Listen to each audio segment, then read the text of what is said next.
नमस्कार और स्वागत है आपका द संगम टॉकीज में। आज हम लेकर आए हैं एक बेहद खास एपिसोड जो जुड़ा है सोसाइटी और हेल्थ से। अक्सर कहा जाता है जागरूकता ही सबसे बड़ी सुरक्षा है और इसी दिशा में सराहनीय पहल की है समरसता सेवा संस्थान है।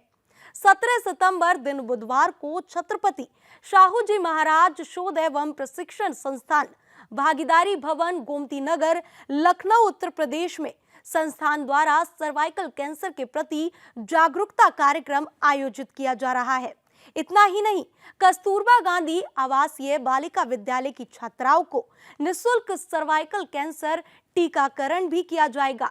इस विशेष अवसर पर हमारे साथ जुड़े हैं समरसता सेवा संस्थान के संस्थापक श्री सुनील शर्मा जी, जिनसे हम जानेंगे इस कार्यक्रम के उद्देश्य, महत्व और भविष्य की योजनाओं के बारे में। सबसे पहले मैं बहुत बहुत स्वागत करती हूँ सुनील जी आपका, आप हमारे इस कार्यक्रम में आए। आपका बहुत बहुत धन्यवाद वैष्णवी जी। पहले तो मैं आपका ही बहुत बहुत धन्यवाद फिर से करूँगा कि आप मुझे अपने इस संगम टॉकीज में बुलाया, इसके लिए आपका बहुत बहुत धन्यवाद। चूँकि विषय हमारा ऐसा है कि इस विषय पे आपने बुलाया, चूँकि आप भी आधी आबादी का प्रतिनिधित्व करती हैं, तो आपको पहले तो बहुत बहुत बधाई। सुनील जी, सबसे पहले ये जानना चाहेंगे कि समरसता सेवा संस्थान को ये कार्यक्रम आयोजित करने की प्रेरणा कहाँ से मिली? प्रेरणा की अगर बात करें, चूँकि अपने ऑर्गेनाइजेशन का जैसा नाम है समरसता सेवा संस्थान, इट मीन्स सोशल हार्मोनी। समाज में किसी के साथ, कोई भी हो, महिला हो, पुरुष हो या कोई भी व्यक्ति हो, उसे जाति के नाम पे, उसके कपड़े के नाम पे, उसके क्षेत्र के नाम पे, उसके भाषा के नाम पे किसी भी प्रकार का विभेद समाज में नहीं होना चाहिए। इसी उद्देश्य को लेके हमने अपनी इस ऑर्गेनाइजेशन का अपने कुछ मित्रों के द्वारा मिलकर इसका शुभारंभ किया। अब आपका प्रश्न है कि इसका विचार कहाँ से आया? चूँकि मैं कहीं न कहीं सामाजिक क्षेत्रों से बहुत दिनों से जुड़ा हुआ हूँ, तो समाज को मैं एक तरीके से रिसर्च करता हूँ कि समाज में क्या रिक्वायर्ड है। बहुत सारे प्रकार के, जैसे कोविड आया, तो कोविड चूँकि ऐसा है कि वो एक पैंडेमिक था, इंस्टेंटली आया और बहुत तेज़ी से वॉश आउट करता हुआ निकल गया। लेकिन कुछ चीज़ें होती हैं, बीमारियां जैसे ट्रेडिशनली होती हैं, वायरस के माध्यम से होती हैं और वो लॉन्ग लास्टिंग होती हैं, काफ़ी दिन तक चलती हैं। तो मैं थोड़ा सा आईसीएमआर के डेटा वगैरह के स्टडी करता रहता हूँ। तो पिछले एक साल पहले क्या, मैं 2 साल पहले की बात करूँगा। पहले हम लोग क्या करते थे, सर्वाइकल कैंसर पे काम नहीं कर रहे थे, बल्कि हम लोग बायोडिग्रेडेबल सैनिटरी पैड पे काम कर रहे थे। बिकॉज अभी मार्केट में जितने भी सैनिटरी पैड्स हैं, उनके जो मटेरियल्स यूज़ होते हैं उसमें 95% प्लास्टिक है। That is very harmful because during the periods air ventilation must required है। अगर वो नहीं होता है तो बहुत प्रकार की समस्याओं को जन्म देता है। तो हमारे कई सारे एक्सपर्ट हैं, कई सारे रिसर्चर्स हैं, सबसे बातचीत होती है। तो हम लोग पहले बायोडिग्रेडेबल सैनिटरी पैड पे काम करना शुरू किए। लेकिन एक इंसिडेंस ऐसा हुआ कि उस इंसिडेंस ने हमको ये बताया कि एक सर्विकल कैंसर भी कुछ होता है। फिर हम लोगों ने उस पर एक प्रॉपरली रिसर्च किया, कौन संस्थाएं क्या काम कर रही हैं, क्या उसका आउटपुट है, यानी क्या उसका नकारात्मक है। तो जो डेटा निकल के आया, एक huge number of womens due to cervical cancer every year casualties होती हैं। चूँकि मैं उत्तर प्रदेश से बिलोंग करता हूँ, लखनऊ शहर से हूँ, तो लखनऊ मतलब मैं उत्तर प्रदेश की अगर डेटा की बात करूँ तो उत्तर प्रदेश में 18,000 महिलाएं प्रतिवर्ष ड्यू टू सर्विकल कैंसर, उनकी कैजुअलिटीज़, इनकी डेथ हो जाती है, जिनमें उनका कोई भी दोष नहीं है। क्योंकि ये बीमारी एक ऐसी कहते हैं ना, साइलेंट किलर है कि उनको पता भी नहीं चलता है कि उनको सर्विकल कैंसर हो रहा है। फिर हम लोगों ने अपनी टीम के साथ में एक डिस्कस किया, इस पर रिसर्च शुरू किया और ये स्टार्ट किया कि हम इस पे सर्विकल कैंसर की टीकाकरण का अभियान कैसे शुरू करते हैं। तो चूँकि सामाजिक व्यक्ति हैं, समाज से जुड़े हुए हैं, तमाम सारे कार्यक्रमों में मेरा आना जाना होता है। एक दिन की वाकया है कि हम राजभवन लखनऊ गए हुए थे। वहाँ पे एक कार्यक्रम था कन्या पूजन का। नवरात्रि अब जैसे आने वाली है, तो उसमें 8वें दिन 9वें दिन हम लोग कन्या पूजन का कार्यक्रम करते हैं। उस कार्यक्रम में मैं भी इनवाइटेड था। तो वहाँ पे उत्तर प्रदेश की राज्यपाल माननीय आनंदीबेन पटेल जी वहाँ पे इस विषय को उठाया और उन्होंने कहा कि जितनी सामाजिक संस्थाएं यहाँ पे आई हैं, सभी लोगों को एक काम और करना चाहिए कि सर्वाइकल कैंसर के टीकाकरण अभियान को भी शुरू करना चाहिए। चूँकि उनका एक इंटेंशन था कि उन बच्चियों को सर्विकल कैंसर का टीका लगना चाहिए जो वाकई में अफोर्ड नहीं कर सकते हैं। उन्होंने सुझाया भी कि आप कस्तूरबा गांधी आवासीय विद्यालय की बच्चियां, चूँकि वहाँ पे बहुत ही गरीब परिवार की बच्चियां पढ़ती हैं, तो वहाँ से हमें एक प्रेरणा आई और हमने उन्हीं के मार्गदर्शन में माननीय राज्यपाल श्रीमती आनंदीबेन पटेल जी के ही एक तरीके से दिशा निर्देश या उनसे ही प्रेरणा लेके हमने इस कार्यक्रम का शुभारंभ किया। अभी हाल ही में हम लोगों ने राजभवन में 13 अगस्त 2025 को माननीय राज्यपाल महोदया के मुख्य आतिथ्य में 50 बच्चियों को सर्विकल कैंसर का टीकाकरण किया। चूँकि 13 अगस्त ही क्यों खास था, 13 अगस्त को लोक माता पुण्य श्लोका अहिल्याबाई होलकर जी की पुण्यतिथि थी, 230वीं पुण्यतिथि थी। तो हमने माननीय राज्यपाल महोदया से कहा कि हम 230 बच्चियों को लगाना चाहते हैं। तो चूँकि वहाँ पे राज्यपाल भवन का प्रेमिसेस चूँकि एक साथ उतना नहीं कर सकते थे, तो माननीय राज्यपाल महोदया ने हमको सुझाव दिया कि आप 25 से इनिशिएट और इसको इनोग्रेट कर लीजिए और नेक्स्ट अपनी इस कड़ी में आप करते रहिए। तो ये उसी अभी जो आगामी कार्यक्रम 17 सितंबर को है, ये उसी कड़ी का एक हिस्सा है कि अब हम 180 बच्चियों का टीकाकरण करना चाह रहे थे, लेकिन कहते हैं ना, समय और परिस्थितियां सब बताती हैं। हमने ये कार्यक्रम 15 सितंबर को रखा था। 15 सितंबर को 200 बच्चियों को टीकाकरण करना चाह रहे थे, लेकिन कुछ हमारे एक्सपर्ट्स, कुछ हमारे मित्र, कुछ और सारे लोगों ने हमें एक सुझाव दिया कि जब आप 15 को कर रहे हैं तो 15 की बजाय आप 17 को क्यों नहीं करते हैं। हमने उनसे पूछा खास क्या है, तो उन्होंने कहा एक तो भगवान विश्वकर्मा जी की जयंती है, ये एक खास आयोजन हो सकता है।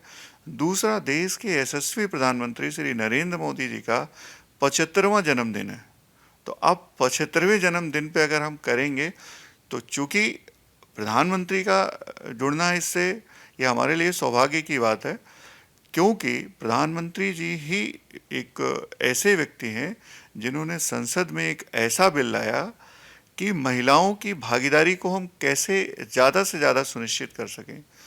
तो वह एक ऐसे व्यक्ति हैं जिन्होंने 33% महिलाओं के आरक्षण संसद में कर दिए हैं। तो मुझे लगता है कि उनको डेडिकेट करने के लिए और उनको धन्यवाद ज्ञापित करने के लिए यह कार्यक्रम उनके जन्मदिन के अवसर पर आयोजित होना चाहिए। तो हम सभी लोगों ने मिलके यह तय किया कि प्रधानमंत्री जी के जन्मदिन पर और भगवान विश्वकर्मा जी की जयंती के शुभ अवसर पर हम 200 नहीं, 180 नहीं, बल्कि 225 बच्चियों का टीकाकरण करेंगे, क्योंकि वो इस 17 सितंबर को 75 वर्ष के हो रहे हैं। तो 75 इंटू 3 225 होता है। चूँकि 3 क्यों मल्टीप्लाई है, 4 क्यों नहीं है, इसलिए है क्योंकि उनका 3rd टर्म चल रहा है। तो इसलिए हम लोगों ने ये विचार किया कि उनके जन्मदिन, यानी कि जितनी उनकी आयु है और जितना उनका प्रधानमंत्री टर्म है, उसके अकॉर्डिंगली 200 बच्चियों का टीकाकरण का कार्यक्रम सुनिश्चित किया है 17 सितंबर 2025 दिन बुधवार को। और उनके जन्म दिवस पर ये कार्यक्रम बेहद और भी खास हो जाता है। ऐसे में जी, सर्वाइकल कैंसर की आपने बात की, तो आज भी महिलाओं के लिए ये बड़ी चुनौती बनी हुई है। ऐसे में जागरूकता कार्यक्रम किस तरह बदलाव ला सकता है? जागरूकता की अगर हम बात करें तो मैं इस जागरूकता के इंसिडेंट्स की भी अगर बात करूं, फिर से चर्चा में थोड़ा सा पीछे लेके जाऊं, कि अभी हमारा देश चूँकि सूचनाओं के माध्यम में अब तेज़ी से बढ़ रहा है, लेकिन अभी भी हमारे गांव में कहीं ना कहीं से शिक्षा का अभाव है। शिक्षा की तरफ बढ़ तो रहे हैं, लेकिन कहीं ना कहीं शिक्षा का अभाव है। दूसरा जो सबसे बड़ी चुनौती है कि हम किसी एक शिक्षित परिवार की ही अगर बात करें तो वहाँ पे भी अगर बेटी के पीरियड शुरू हो रहे हैं तो उसको बहुत शर्म से बात करना होता है। वो किसी को खुल के बता नहीं सकती है। इवन अपनी माँ से भी बताते हुए वो डरती है या घबराती है कि मैं उसको क्या बताऊं। तो चूंकि यहाँ पे इस तरीके का एक ऐसा माहौल है, इस माहौल में जागरूकता एक दूसरे से बताने से लोग बचते हैं। तो हमने इस विषय पे भी सोचा कि कोई भी परिवार हो, चाहे वो पढ़ा लिखा परिवार हो, चाहे वो पढ़ा लिखा परिवार ना हो, सभी के पास में इस जागरूकता मुहिम को लेके जाने का हमने लक्ष्य तय किया है। क्योंकि जितनी हमारे पास जानकारी रहेगी, उतना ही हम उसकी सुरक्षा को अडॉप्ट कर सकते हैं और हम अपने जीवन को ठीक कर सकते हैं। क्योंकि अभी जैसा आपने खुद ही कहा कि जानकारी ही बचाव है। जी। तो जितनी लोगों के पास जानकारी रहेगी, उतना लोग उन उन चीज़ों से बचने का प्रयास करेंगे जिन जिन कारणों से सर्विकल कैंसर या और भी किसी प्रकार की बीमारी हो सकती है। कस्तूरबा गांधी आवासीय विद्यालय की छात्राओं के लिए मुफ्त टीकाकरण करवाना निश्चित ही बड़ा कदम है। इस बारे में आप क्या कहेंगे? इस बारे में हमारा ये है कि चूंकि कस्तूरबा गांधी आवासीय विद्यालय की जो बच्चियां हैं, वो बच्चियां एक ऐसे खास परिवार से बिलोंग करती हैं जहाँ पे उनके जीवन यापन के लिए भी बहुत सारी समस्याएं होती हैं। तो टीकाकरण के लिए वो एफोर्ड करना उनके लिए थोड़ा सा चैलेंज है। हालांकि सरकार अब इसमें आगे बढ़ के मदद करने का प्रयास कर रही है और मुझे लगता है आने वाले दिनों में इस इनिशिएटिव को बहुत लार्ज स्केल पर लेके जाएगी। लेकिन हम कस्तूरबा गांधी को चूंकि इसलिए प्रेफर कर रहे हैं चूंकि उन बच्चियों के कहीं ना कहीं पारिवारिक आर्थिक स्थिति ऐसी नहीं है कि वो स्वयं से टीकाकरण को लेके और उसकी टीका को लगवा पाएं। तो इसलिए हमारा प्रथम प्राथमिक इनिशिएटिव वहीं से प्रारंभ हुआ है। क्योंकि कहते हैं ना कि लाइट वहाँ ज़्यादा फैलती है जहाँ अंधेरा ज़्यादा होता है। तो कस्तूरबा गांधी की जो बच्चियां हैं, उन बच्चियों के लिए अगर एक उनके जीवन को सुरक्षित करा जाएगा तो कहीं ना कहीं वो एक बड़े पैमाने पे उसका प्रचार प्रसार भी पहुंचेगा। चूँकि ये माननीय राज्यपाल महोदया उत्तर प्रदेश का भी ये बड़ा इनिशिएटिव है। उन्होंने कहा कि कस्तूरबा गांधी से शुरुआत करते हैं और इसके बाद और बाकी यूनिवर्सिटीज़ में, कॉलेजेस में जहाँ पे भी 9 साल से 14 साल की बच्चियाँ या फिर दूसरा एक स्टेज होता है 14 से 26, उन 2 स्टेज की बच्चियों को ज़्यादा से ज़्यादा टीकाकरण का फ़ायदा मिल सके। तो बस यही इतना मोटो है।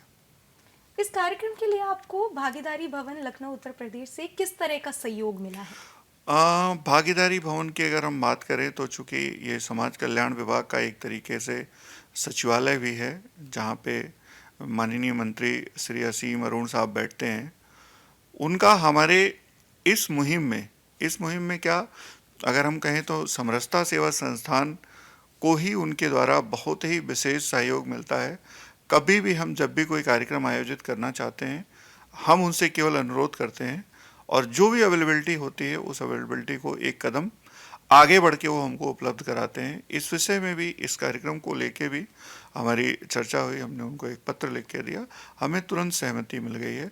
तो उनका एक बहुत बड़ा योगदान है कि एक सही अच्छा प्लेस जहाँ पे हम कस्तूरबा गांधी विद्यालय की बच्चियों को ट्रांसपोर्ट के माध्यम से सुरक्षित ला के और उनको प्रॉपरली ठीक तरीके से टीकाकरण करा के, उनको जलपान करा के और उनको सुरक्षित वहाँ पे भेज पाएँ। तो इसमें इस तरीके के समाज कल्याण विभाग के तमाम सारे अधिकारीगण भी हैं जो हमें बहुत अच्छे से सहयोग करते हैं कि किसी भी प्रकार की कोई समस्या नहीं आने देते हैं। तो मैं फिर से एक बार धन्यवाद करूंगा आपके शो के माध्यम से, आपके चैनल के माध्यम से कि समाज कल्याण विभाग के माननीय मंत्री और उनके अधिकारीगण समरसता सेवा संस्थान और इस सर्विकल कैंसर से मुक्ति के मुहिम में एक अहम भूमिका निभा रहे हैं। मैं उनका भी बहुत बहुत धन्यवाद ज्ञापित करता हूं आपके माध्यम से।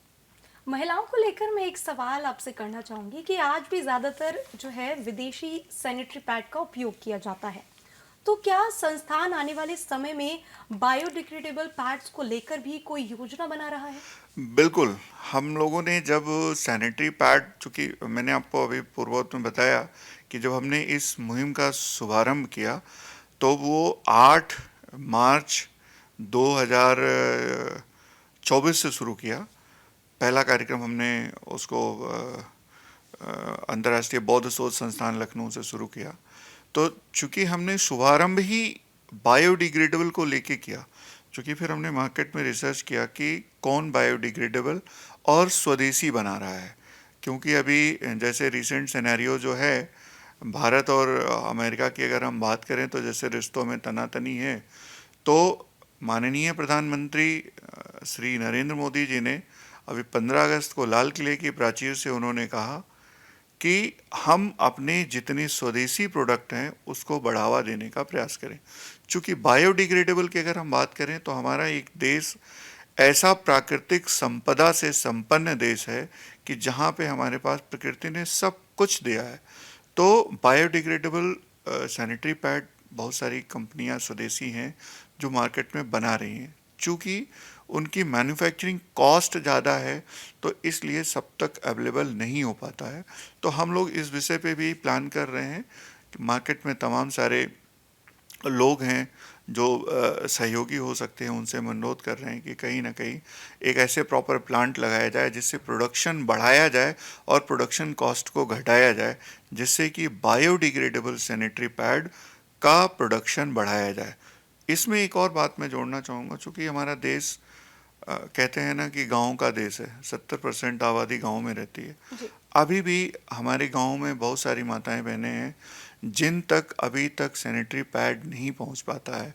तो हमारी और हमारी संस्था की एक ही उद्देश्य है कि जिनको अब सैनिटरी पैड पहुंचे वो बायोडिग्रेडेबल पहुंचे, क्योंकि बायोडिग्रेडेबल 6 से 16 हफ्तों के अंदर वो कहीं ना कहीं से कंपोस्ट खाद बन जाता है। लेकिन अभी जो मार्केट में हमारे पास बहुत सारे पैड्स अवेलेबल हैं, सस्ते भी हैं, उनमें 95% प्लास्टिक है। जैसा कि आपको पता होगा कि प्लास्टिक कभी भी सड़ता नहीं है। कहने के लिए तो 700 से 900 वर्ष में वो सड़ जाता है, लेकिन वो सड़ता कभी नहीं है।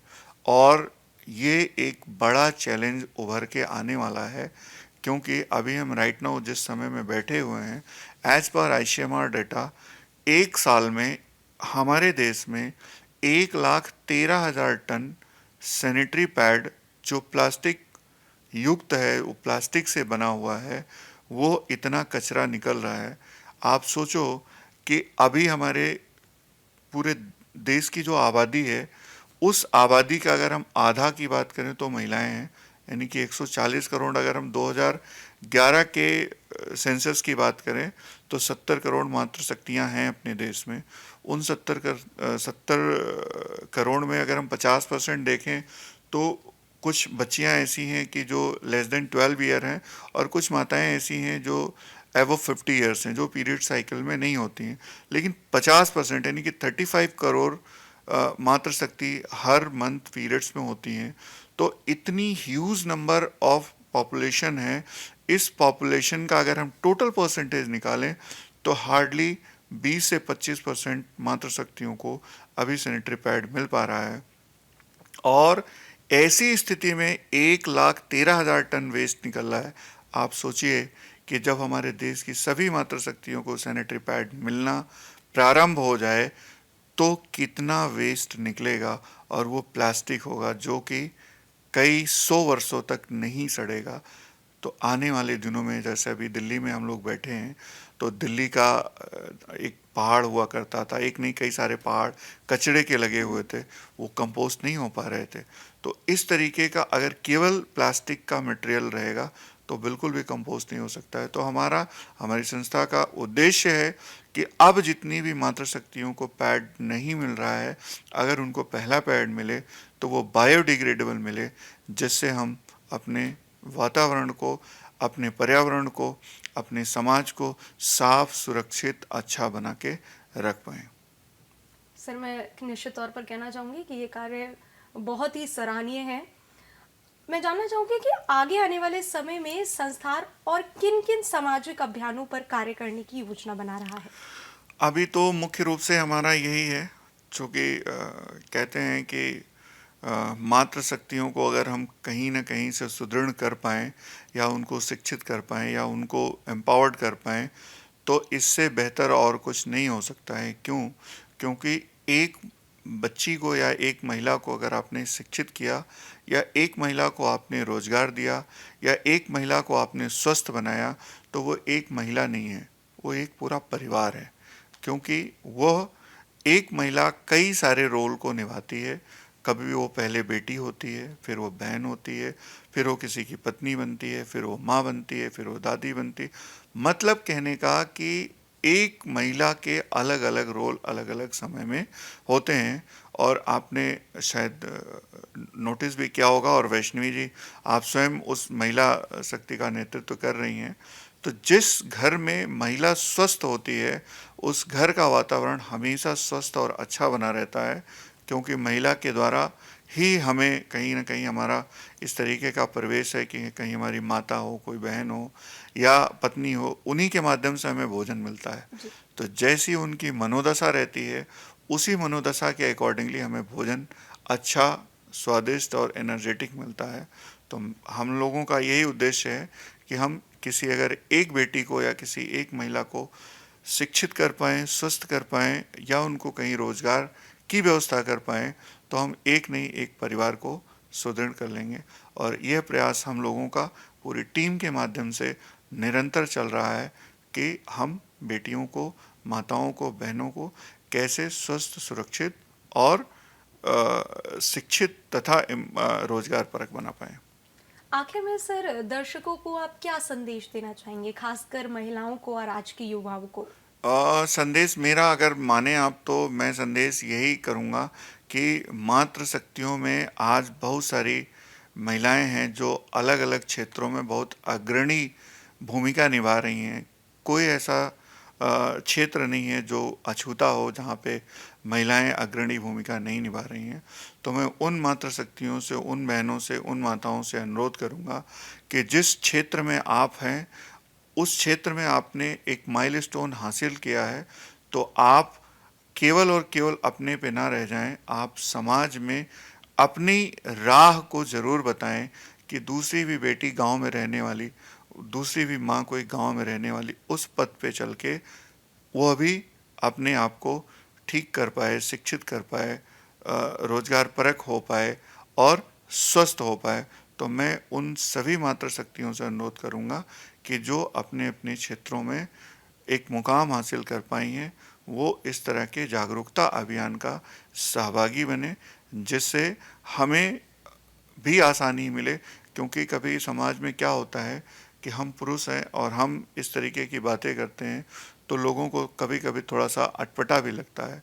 तो मैं उन मातृ शक्तियों से कहूँगा कि अगर आपके माध्यम से वो बात कही जाएगी तो समाज को स्वीकार्य होगा और इस जागरूकता अभियान को बढ़ाने में तेजी और गति प्रदान हो पाएगी।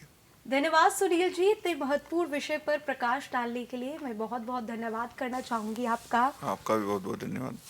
हमें विश्वास है कि समरसता सेवा संस्थान की ये पहल न केवल जागरूकता बढ़ाएगी, बल्कि समाज में सकारात्मक बदलाव भी लाएगी। आप सभी दर्शकों से हमारा आग्रह है, स्वास्थ्य को लेकर सावधान रहिए, जागरूक रहिए। और इसी संदेश के साथ मैं वैष्णवी चौहान लेती हूँ आपसे विदा। जुड़े रहिए द संगम टॉकीज के साथ, जहां हम लाती हैं आपके लिए ऐसी ही प्रेरणादायक कहानियां और महत्वपूर्ण वार्तालाप। धन्यवाद।